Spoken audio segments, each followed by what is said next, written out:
Welcome to One-on-One with Expert Flyer. I'm your host, Lisa Caslin, and today we're talking to Nadine Sikora. She is a travel vlogger at Hey Nadine, and if you haven't heard of her, I'm really shocked because she is a YouTube sensation. She's got over 300,000 subscribers and gets hundreds of thousands of views on all her videos, and we really love her stuff, and we wanted to kind of pick her brain today, so to get into the minds of millennials. So without further ado, let me just say welcome and be quiet for a second. Thanks for joining. Thanks for having me. I'm really excited. Good, good. So before we get into, the heads of millennials and the best of Nadine, tell us about your vlog and kind of how you started it. So my vlog is Hey Nadine. That's my blog. It's my YouTube channel, which is kind of my main thing, as well as all my other social media networks, because these days you got to be on everything, every social media network out there. So originally it started as a fun project when I was in university. I just started creating fun comedy videos in my dorm room to kind of give myself a little bit of creativity, because I was studying computer science at the time, which is not the most creative field, computer science and engineering. And so I started creating these little sketch comedies just for fun and put them on YouTube. And then when I graduated, I really wanted to go travel before I settled down and started working and got a real job out of university. And I was like, all right, I'm going to go travel for a month, or a year actually. I did a working holiday visa in New Zealand. And I took my video camera along with me, and I just started doing little video blogs of my my experiences when I was traveling, and showcasing everything that I was seeing. And I created these little video blogs as well as written blogs. But at the time, nobody was doing video and doing video travel videos, and so it just kind of within that year, it just blew up from something that just was fun and kind of a project to the beginnings of what it is today. Yeah, I mean, I think, you hit the nail on the head. It was authentic passion, and that's probably why it caught fire. You weren't doing it to make money. You were doing it because you really liked doing it, right? There was no money back then. There was no money. There was no money. It was just for fun. That's awesome. So who is a typical fan of what is there? Do you think that you're kind of you're suited to a wide variety of tastes, or do more younger people kind of tune into you? Who's watching you? Well, travel in general, I find, is pretty universal. The types of travel, though, is very different, and that could be any age range. If you're a millennial, or beyond that, if you're a senior traveler, it doesn't matter. It's the style of travel, whether it be if you enjoy museums, whether you enjoy action, whether you enjoy culinary travel experiences. I think that more speaks to the type of travel you are than your age category, but or like solo versus group tour. But mainly, I do appeal to the millennial audience. So 18 to 35 are my core audience, because it's the young travelers that are looking to go out and experience the world for themselves. People that are in the same situation that I was in. They're either in university at the moment, or they just graduated, and they want to go out and experience the world that they see all over social media, because that's the beauty of social media. The world is so much more accessible now, and people are realizing, especially young travelers and future travelers, realizing, hey, I can do this. Like, this is achievable, and I want to go out there and see some stuff before I do whatever it is they want to do in their life. Yeah, which actually is a perfect segue to my next question. So as millennials are maturing now and they are settling into their careers, they are becoming a force to be reckoned with. They have money. There's a lot of them. And, of course, the travel industry is paying attention. So, from your perspective, how do you think that millennials are sort of reshaping the travel industry? I think millennial travel versus other types of travel is very much changing the travel industry, because they look for different things. Millennials, they do like a mixture of group package tours where they can meet other people, because you're finding there's a lot more solo travelers.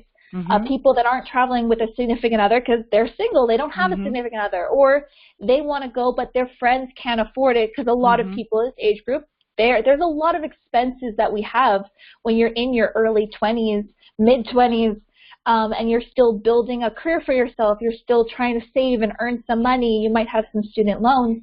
So a lot of their friends might not be able to travel. So I think you're seeing a really big mixture of solo travelers that do decide to just go solo and then book and plan everything themselves, and then solo travelers that want to travel with other people, in which case they end up booking group tours. And that's why you see kind of an explosion in the youth group tour categories, because youth travelers, millennial travelers, they want to travel with other people their own age, and that's why you're like with the tour companies, like very specific ones, they are making that distinction that, hey, we're 18 to 35, and there's multiple ones out there that cater specifically to that younger audience, which is really good. So that's one thing that's changing. Millennials are also, they want like bespoke travels. They want like more unique things. They're not looking for the huge mega resort, all-inclusive, everything taken care of. They're liking smaller places. They're liking family-owned. They're liking boutique. They're liking cool designs or unique aspects, something that differentiates, and what I like to call gives it that Instagram-worthy value, because social media is a huge part of travel. Even if you're not on social media using it for work or business, I don't know what the exact percentage of millennials, but a very high percentage of millennials are on at least one social network for fun. Yeah. So they want to share, and that's the top thing about social networks is they're meant for sharing, especially your big ones like Instagram, YouTube, even Facebook. Photos are out there, videos are out there, little stories, little snapshots. There's so many accessible cameras and ways to share your own vacation, your own travel experience as a millennial, that they're looking for things that look good on camera. They're seeing those images on Instagram and Facebook, and they go, I want to go there. I want to do that. And so they're kind of mimicking and trying to get that feel in their stuff. Yeah. I mean, I know, millennials are more apt to, go to an Airbnb, stay in somebody's home, couch surfing, and I think, is it couchsurfing.com? Is that the URL? Org. Oh, .org, yeah. Sorry, right. And I think they've just started another feature where, and it speaks to your point about wanting to congregate with others that are like you, but you don't know them yet, but they're traveling vagabonds and they're solo travelers, and they want to get together. So that is already a trend that's bubbling up right now and causing some change. So it's really interesting.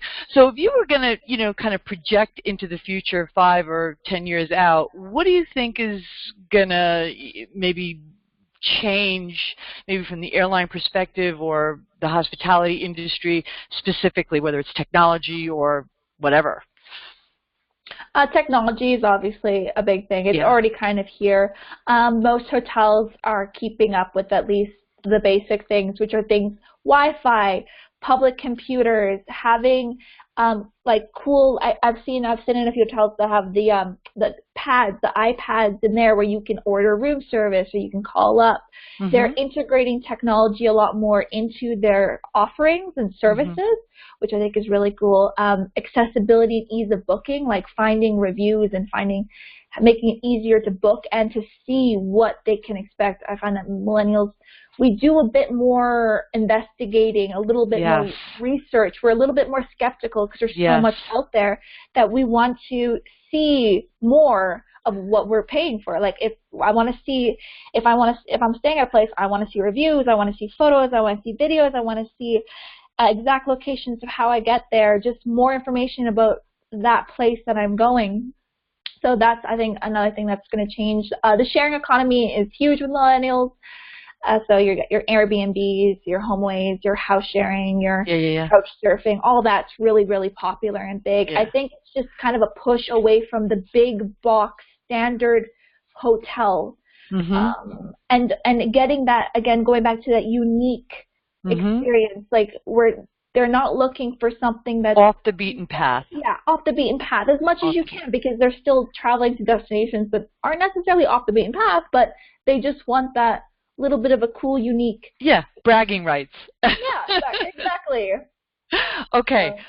So you know that our audience is comprised of frequent flyers, hardcore business travelers, so they're pretty sophisticated when it comes to, flying and all of that. But I saw you've done a couple of videos that, kind of home in on air travel, and I'm just curious, do you have any ninja tips of your own for getting, cheaper flights or just making your air travel experience better? Well, there's a couple different things, but when it comes to getting cheaper flights, the biggest one I've always preached is flexibility and flexibility on destination. The more flexible you are and the more time you give yourself to book, the more deals pop up. And it's really up to you to keep an eye on the deals that pop up. There are many like off airfare deals that come up, as you know. There are specific times that you want to book. Like if you're booking very close to the dates, that's never really good, but you don't want to book too far off.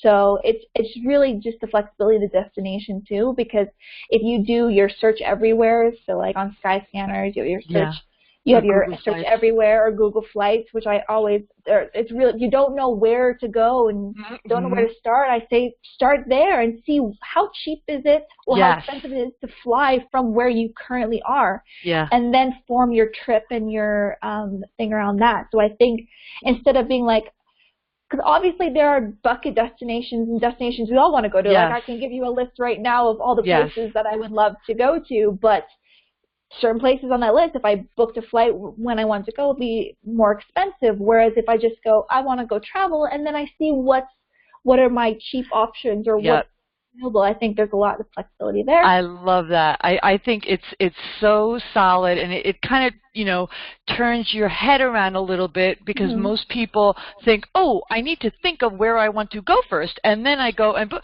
but that's not. You got to kind of turn it out, especially if you're on a budget.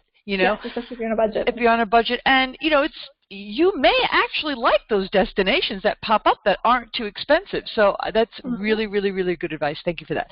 Okay, before we let you go, are there any do's and don'ts that you think are important for maybe younger travelers or millennials that are just getting started with their travel experiences? What are your recommendations? So when it comes to do's and don'ts, one of the biggest don'ts I would say is, well, one of the biggest do's is to go in with an open mind and to be respectful. I think that the millennial generation, we're young.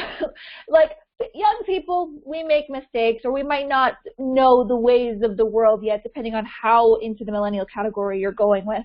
But when you're experiencing a new culture for the first time, we have a tendency to get really excited about being there and to want to celebrate, and we don't realize that other cultures, things are different. And so you want to make sure that you are doing some research into the place that you're going and what customs are there, and to just be able to show respect, because I think that that's the one thing that millennial travelers, you see in the news, you see in the articles, it's people that have been disrespecting the local area, the local people, the places you're staying. I mean, even if you're a customer, you're a paid customer, it doesn't give you permission to do whatever you want, whether that be noise or that be making a mess or littering. And so that's one of my biggest don'ts is like, it's just be, you're a guest, you're visiting, and like you're lucky and very, like, travel is a privilege. We're very lucky to be able to do it. And if you're out there traveling the world as a millennial, you have to show respect and be excited that you are able to travel, and this is something. Right, and be an ambassador for your country. If you meet somebody in a foreign destination, you want them to have a good impression of you and your country. So, behave accordingly, right? Do what mommy says. Listen to your mom. She's always right. Okay, so remind us again where we can find you. HeyNadine.com. HeyNadine.com. Hey Nadine on YouTube. That's where all my videos are. Hey Nadine on Instagram. Hey Nadine on Facebook. If you just type Hey Nadine on somewhere, it'll take you to me. All right. Listen, it was terrific having you. Thank you so much for all your great advice. Awesome. Well, thank you so much for interviewing me, and happy travels, everyone. Thank you. Bye-bye.